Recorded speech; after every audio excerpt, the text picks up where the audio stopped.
And welcome everyone to our Wednesday morning Namaste session. And this is Silent Wednesday here in the village, so you're welcome to join us as well. And then tonight we have our devotional dance jam on top of the roof if it's not raining. But if it is raining, then you can join us in the Zoom room right here at the same link.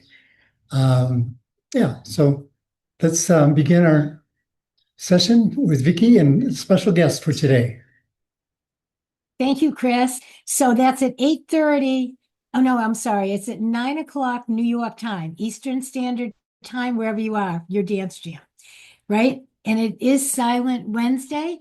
And what a great day for surprises. So the theme today is surprise. So we've spent this week on healing, celebrating healing, seeing how it comes in every direction and sometimes where you least expect it. And when we are open and willing, things just kind of pop out of the blue right in front of us. So today, I've invited a very dear brother, a great guest who has a wonderful life-changing experience. But I have to tell you, just sitting here today, it's a surprise already for me because I realized today, I knew this is my son's birthday. And Alan, who's going to share with us in a moment, wasn't supposed to come today. He was supposed to come yesterday, but he had to switch it. But it's quite auspicious that he's here today because my son grew up and me watching this, and some of you may know it if you had children in the 90s, a TV series for children called Hard Hat Harry. Too bad I don't have my hard hat. I used to have it in the Quincy house. Anyway, Hard Hat Harry was this wonderful TV show for kids, especially kids that may not have had a strong father figure present in their lives, and taught them all kinds of construction things. And now my son's 35 years old and he's an engineer. And I'm telling you, I had Hard Hat Harry is something I watched with him because I wanted to learn all this stuff he was learning. Anyway, so the brother that's here today probably won't be talking about Hard Hat Harry, but he somehow has gone through the Course in Miracles with the same amount of openness and willingness to learn and practice and live and do all the steps. He is a professional author. He did write that as well as a bunch of New York special regional publications that were the top selling things in New York. How to find quiet places to find the Holy Spirit, how to take your kids and have fun in the city. And he also wrote a wonderful book that I actually read. You know how rare that is? I read this book because it was fun. It's a spiritual adventure. To me, it was like watching Indiana Jones. In fact, that's how I would do it. I would cast it as an Indiana Jones adventure. So it's fun and a nice surprise way to go all over all the lessons of letting go of everything you think you know.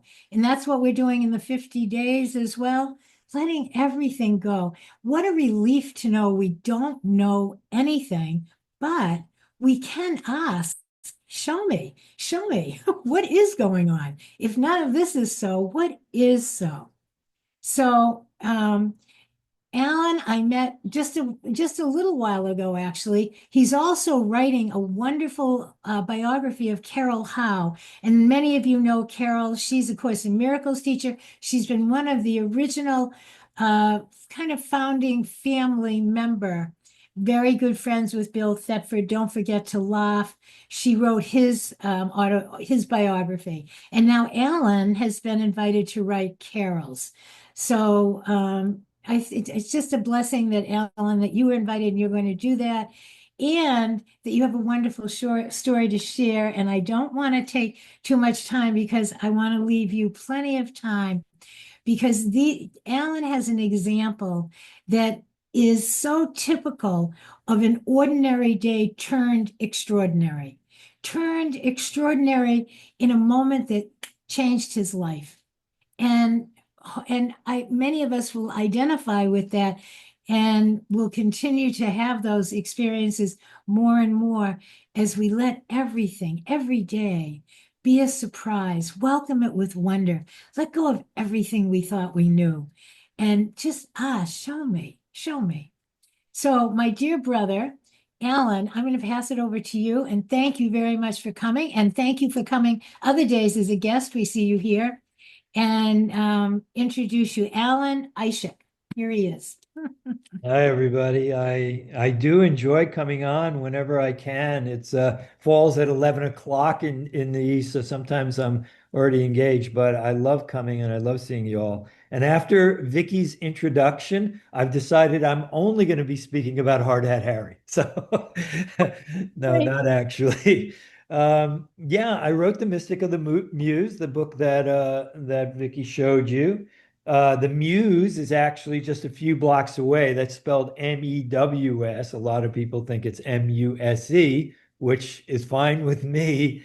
But the locations in the book had to be locations that I knew pretty well because the ideas in the book was inspired. You could say it's based on the course. It's certainly only one of few novels or spiritual venture stories, fiction, I call it true fiction, that are based on the course. Carol House said something interesting to me. She was one of two beta readers that I had. The other one was Sudi Shipman, and a few people don't know Sudi, wonderful teacher in Sedona. In any case, Carol said it's important that people receive the messages that are in the course, these advanced messages, let's say, because some people will never read the course. I have my copy over there, my original copy. But I understand what she's saying. Basically, some people will not read those blue books ever. They won't take the course in as a didactic learning. It can come through a story. So, I say that you can't practice the course. You can't practice a course. If you can't practice the course without speaking about the course, you're not doing the course. So no one would know who hasn't read Mystic and the Muse that it's based on the Course in Miracles, although there is actual course language in the book. I took it from the first edition, which is allowed. And so, yeah, I think it's a lot of fun. But Vicky asked me to speak about this particular story that absolutely changed my life in a moment. In fact, the title of the story is on my wall over there. I'll get to that because I never want to forget the message that I received. But the mystic's mantra in the book is pay attention, stay alert, be aware. And that is what I work with now. That was given to me. Many of the chapters and the titles and the scenes in my book, absolutely the character names in my book were given to me. For a lot of the book, there was a presence right here looking over my shoulder at my keyboard. And I'd start typing and I'd hear, nope, not that word. And so I would change it. So the book is finally the book I intended to write, and that spirit I think asked me to write. I've been thinking about it since I was 18. Not the exact book, but the ideas in the book. This is why I came. I kind of know that I'm 69 as of Saturday. So it's been a long time gestating, marinating. It took me 10 years to write. It wasn't the only thing I did when I woke up. That'd be a little insane, but it took me 10 years to write, and every day and every bit of the process was worth it. So pay attention, stay alert, be aware. So for me, that involves synchronicities and coincidences. What is that great line? Prayer is the way we speak to God, and intuition is the way God speaks back. So for me, the being aware and staying present is about looking for synchronicities and coincidences every day. George Bernard Shaw wrote a famous line: the sidewalks are littered with postcards from God. And I kind of obnoxiously in my book finished that by saying, but nobody is picking them up and reading them. The sidewalks are littered with postcards from God. And then it is up to us to pay attention, to look for these impossible moments, these wonderful synchronicities, and follow them. So it's a listen and follow. Vicky, I know, Carol Howe for sure, Ken Wapnick, They listen and follow every minute. Jung came up with the idea of synchronicity, and he called it knowing that we are aligned with the cosmos, we are aligned with our purpose. But I presumptuously take his idea in my novel and I push it a little farther. And I say, at least for me, that synchronicities are breadcrumbs from, for me, Holy Spirit, from Jesus. And when you do that in your life, in your day, and again, I know Vicky does because she has so much fun. To me, these are it's a treasure hunt. It becomes a treasure hunt every day. And who doesn't love a treasure hunt? I don't care if you're 5 or if you're 95. If somebody says, "Hey, you want to go on a treasure hunt?"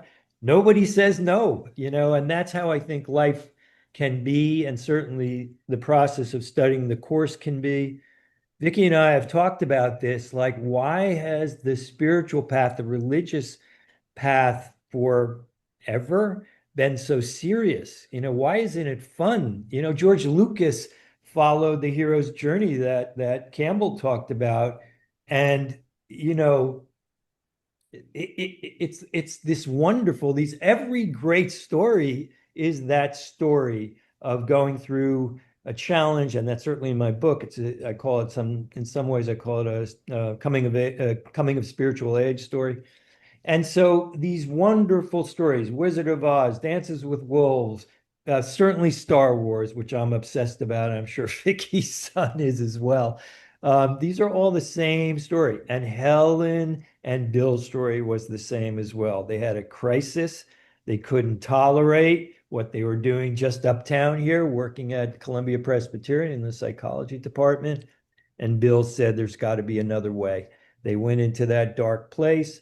And then Helen, she prayed, and then she actually did not hear. Ken Wapnick talks about this because people think it is often said she heard a voice. He said she heard an impression of a voice. And in the story I'm about to tell you, I didn't actually hear a voice in my ear. I heard an impression of a voice, but it was so clear. And when I hear those impressions in 6 words or less now, I love words, obviously, and I'm paying attention to those. I know it's from my higher power, from Holy Spirit, from Jesus. 6 words or less. That makes it simple because I'm not that smart. So, yeah, I guess I'll just tell the story now. It's the story is lifted above the battleground over brunch. That's a line from the course, obviously, but the key idea is about to come up. So a few years ago, maybe 10 years ago, 7 years ago, I have my oldest friend in life. His name is Larry, and he broke his hip living here in Greenwich Village in New York City. And he broke his hip, and he was on a walker for, I don't know, a week or so. And then he graduated to a cane, and he wanted to go out for lunch. And I was not that keen on it because going to lunch or brunch in the city on the weekend is a little bit daunting. But he wanted to go to a famous Ukrainian restaurant called Veselka, which is over on the east side, very close to where he was staying at the time. So I acquiesced and we went to Veselka, which was packed. And when we got in, there was like a 15-minute wait. And Veselka used to have, no longer, they had these bar stools around the counter and you could eat lunch there. And he hobbled over and kind of propped himself up on one of the stools to rest. And within a couple of minutes, a guy comes in about our age, but bigger, stockier, and angry. I don't know why, but he came in pissed. And so he walked up to Larry and he goes, "Hey, are you going to just sit there? Are you going to eat some lunch?" And Larry said, "Oh, I'm sorry, I'm just resting." And I got upset. And I said, "Hey, he's got a cane here. Don't you see he's injured?" And the guy goes, "No, I didn't see he was injured." "All right, buddy, calm down." And then Larry started to hobble away, and I said, "He just broke his hip. He's in pain." And the guy said, "Hey," now the profanity started, and both ways. I have an Arabic father, and as Vicky probably knows, they can go off, but I must have gotten some of that from him. But twice a year, I will lose my mind. And that's something I've had to work on I started studying the course in 1986, folks, and I still lose my cool often enough or too often. Anyway, so we were, shouting at each other, finger in the face. Larry kind of said, "Come on, Alan, what's a big deal?" So I walked to the back to the front of the restaurant with him. Angry local sat down at one of that stool, and I was red hot. So I told Larry I have to go outside. I am in a mess here. Velselka has these giant, storefront windows, and I went out front, and from where I was standing, I could see the guy, and I was throwing daggers at him. He was throwing daggers back at me, and miraculously, folks, I had the thought I need to ask for help. So my years of course training, kind of trickled in. And I closed my eyes on the sidewalk and I said, I am about to ruin this day for me, for Larry, for everybody I come across. I need help. And instantly I had the voice impression, buy him lunch. And I kind of opened my eyes and said, what? That SOB? No way. That is not happening. Now, I'm not sure even who I was arguing with, but I decided to ask for better advice. And I did. And I heard immediately, buy him lunch. And I was actually thinking, well, that is interesting. That would flip the script. And I'm always looking for ways to flip the script. The course says things are actually 180 degrees from what we're seeing and sensing in this illusory world. That is the opposite. That is a complete flip script, 180 degrees. Sometimes it's mind-boggling to think that nothing I'm doing or looking at in this physical realm is the truth. In any case, I liked the idea eventually, or at least I made peace with the idea. I walked back into the restaurant. Larry and I waited a few more minutes. I purposely would not look at the guy so I wouldn't get ramped up again. We eventually got seated at our table. My back was to that fellow. His back was to me. He was sitting at the counter. Larry sat down and I called the manager over, a guy, wonderful guy named Gary, who I've known for a while. And he came over and I said, Gary, you see that guy over there at the counter? I want to buy him lunch. And Gary said, oh, that's very nice. Do you know him? He comes in often. I said, no, I don't know him, but we talked. We talked loud. And so he walked away, and my friend Larry said, wait, what are you doing? Don't be a sucker. That guy's a jerk. And I said, no, my day is not going to get any better if I don't do this. I must do this. And we actually had an interesting conversation because Larry has really bad road rage. And we actually had a conversation. He's not really open to the, kind of work we're doing. Obviously, he's not aware, but he probably is. But we had an amazing conversation, which we never had, about his anger, about rage, about my rage, about his. So that was the initial miracle. Then we start eating, and about 15 minutes in, Larry looks over my shoulder and says he's coming over. And I got wobbly. I got scared. My breath caught, and I thought, oh, and so I see him. By the way, Gary has paid his bill now. It's $14. I'll never forget it. I gave him a 20. I said, keep the change or give it to the waiter.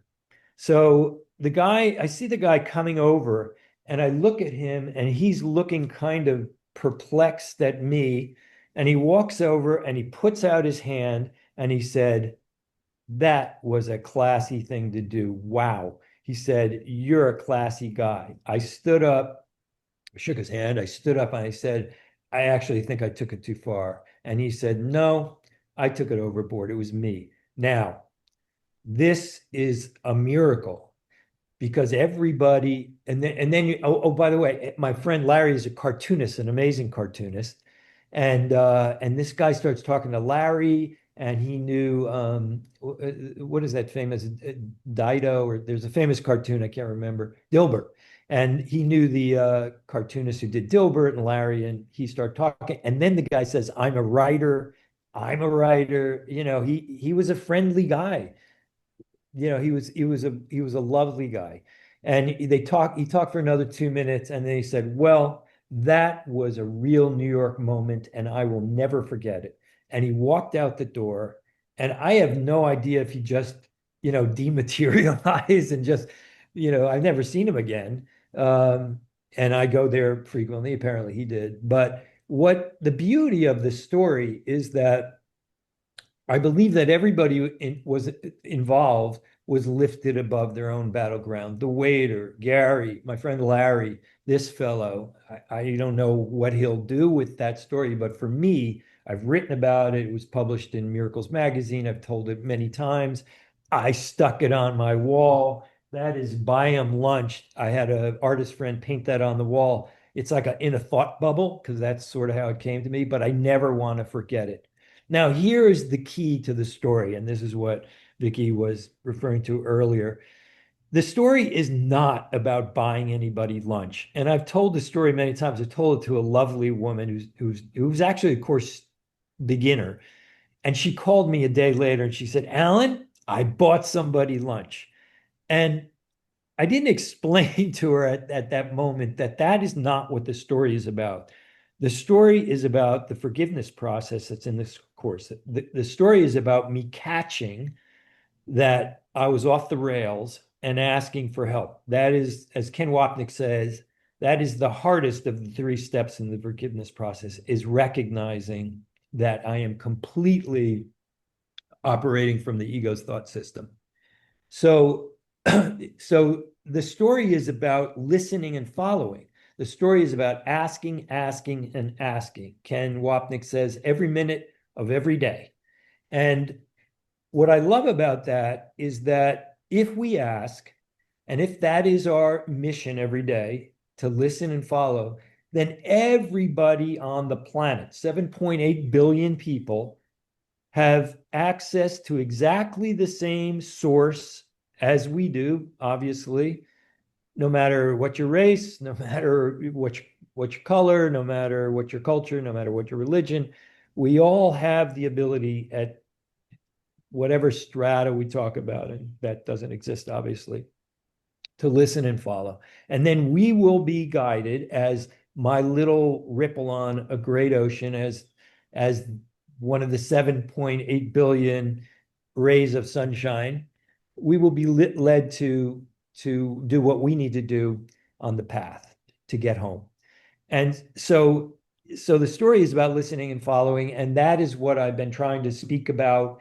And it's so much fun. I'll tell you one little tidbit. I had a red shirt in my closet. I didn't like this red shirt. It was a gift. And one day I was dressing for work and I heard, wear the red shirt. Less than 6 words. Wear the red shirt. I don't like the red shirt. I resisted. I didn't want to wear the red shirt. A little more forcefully wear the red shirt. So I did. I wore the red shirt. Yeah, didn't love the red shirt. Looked in the mirror. I don't like the red shirt. I walk out of my door. I walk to the elevator, 25 feet.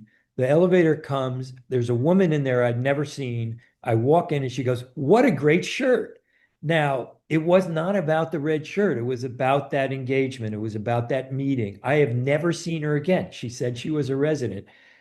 So for me, the message was listen and follow to whatever guidance I get specifically. Ken Wapnick would say, this is it. I know we're running out of time, but Ken Wapnick would say that if somebody came up to him and asked him a question and he would answer for that person because he was listening and then answering, but he would say that if another person came up 1 minute later with the same exact question, he might answer it completely differently for wherever they were on their studies and their process. And I always thought that's such a wonderful story because you could listen and go, hey, wait, he's inconsistent, which is what the ego wants us to do. No, he was completely consistent with his life's work, with the course teaching. And yeah, so I tried to inject it all in here, and I hope I've done it. It's going to be a trilogy. I know all the titles, and I hope it doesn't take me 10 years to write the next one because I'll be 90. So thank you very much for listening, and I love you all, and I hope I didn't go on too long, Vicky. Oh, no, Alan, bravo. Thank you. That was, and you tell a story so well. Really is as wonderful a writer you are, you're equally a wonderful storyteller. Thank you for pulling that all together. And one of the pieces I want to take out for just a second, I see Hope is over there in the hot seat. I will turn to her, but the way you said the energy in the restaurant, everything lifted, everything. That's a direct experience of heaven on earth. That's a direct experience of one mind being connected to all minds. And when one mind opens and lets that veil part, everyone is in the sunshine together. Everyone is living in a higher frequency. And I just thank you for that story. I remember it as if it were me because I've heard it from you. And each time you say it differently and in the context of where you are, thank you for that. And I would ask you more, but maybe, Alan, you'll come back another time and we can do a second something with your relationship with Alan, all kinds of things. So the other thing I would pick out, whether it's our call for help or a brother's call for help, when we're alert, we can see someone that's blue, someone that's troubled, someone that's lost their way. And in that moment, if we just ask, how can I help? How can I help? That's the same experience. The waters part. That's how you open the Red Sea. Everything parts, the way opens, and it's another way of lifting everything up, changing the whole frequency of where we all find ourselves. So listen and follow, be alert, look at the places, because the more we all do this material, we see there's nothing else to do but go love and bless everyone. Answer everyone's call for help wherever we find ourselves. It's enough we have to answer our own calls for help and remember when we're not to ask for help. But in those other times when we're kind of flowing along, be alert to the places where love is being invited but not known how to be received. And we are both the givers and the receivers. So Alan, I love you. I thank you. This was the other thing. So Alan came to visit, and the first thing I noticed, I'm not much of a reader and all this other stuff, but Alan, you have a wonderful gift of loving everyone. You're a real brother.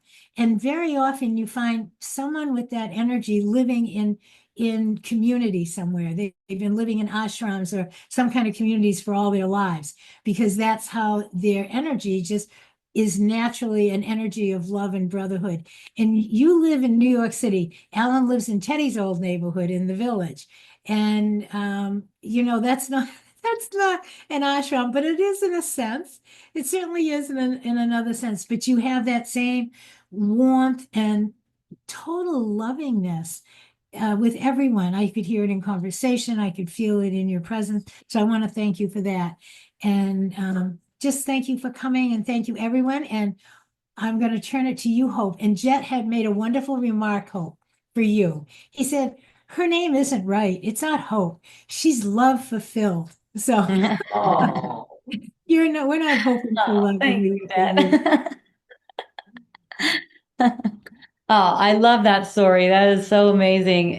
Yes, part of being gentle is also being gentle with ourselves. So when we perceive ourselves going into some kind of tirade, anger, or anything like that, and it seems like, oh, we shouldn't be doing that, right?